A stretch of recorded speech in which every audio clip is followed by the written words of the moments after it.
course, this is our first Chief Chat since Copy Chief Live just a couple of weeks ago. And yeah, I got to tell you something. This is the third one. And I don't know if it's because it's the third one and we're just getting better at doing them every year. I think they've all been pretty epic. Each one unique from unto itself. But wouldn't you all say, like, this one, man, like something was happening, like there was an energy to this one that man, you know, I don't know, man, like people felt it, like really felt it.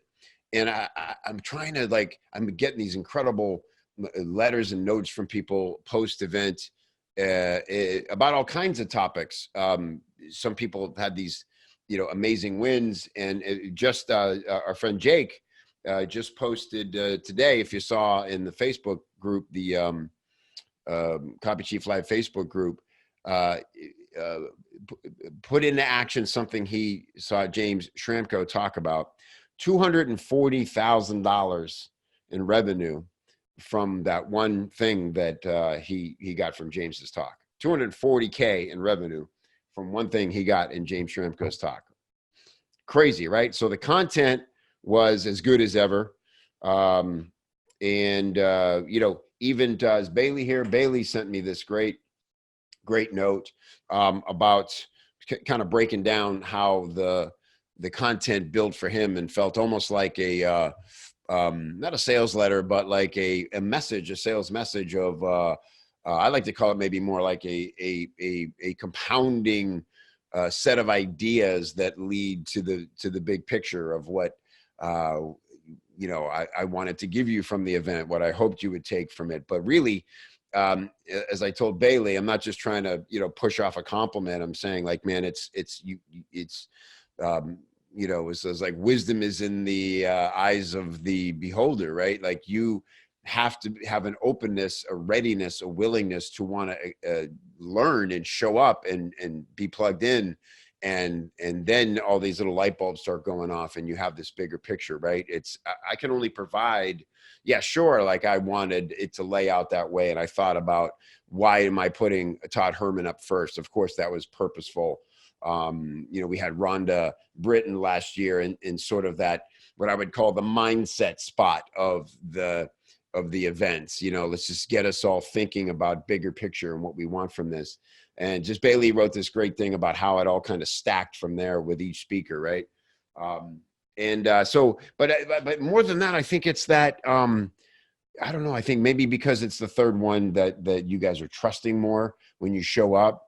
I heard from a lot of people who it was a big deal for them to show up. And we know that it is every year. And we talk more and more about this, that look, we're writers, we're introverts. It is not easy for us to leave our warm cocoon where we can, frankly, you know, we can get it done right here in our little space, man. Like, we can run a career out of this. When I started as a freelancer, I was literally working in the back porch of my house, and I had this, it was so hot back there. It was like literally an aluminum room with a concrete floor. That's it, right? And some windows. And so the sun would beat in, and it was excruciatingly hot. You ever see Cool Hand Luke, where what we have here is a failure to communicate? And then they put him in the in the hot box. And basically, that was my office, my first office.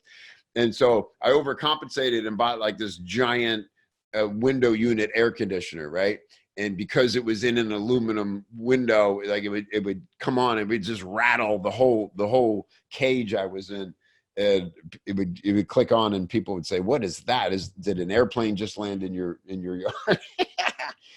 And so, you know, but I was so happy in there, like just learning copy and doing copy and getting my first gigs, and like that was it, man. That was the impetus of all of it. And it's easy to stay there. It's easy to go, all right, well, this is my world. And I know a lot of writers who don't come out of the house much.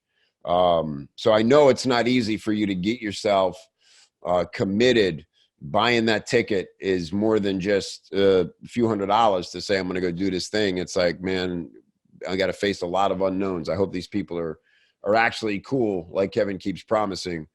and nobody treats me bad, or I hope I don't end up feeling like ignored or disconnected, or you know what I mean.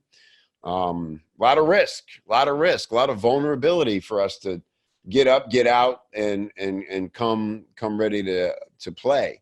But man, I think that's what contributed to the intangible energy of this event. Like, you guys showed up with open minds and trust and willing to be vulnerable in hopes of, a big result. And what's amazing about our community is that all it takes is walking in the door, right?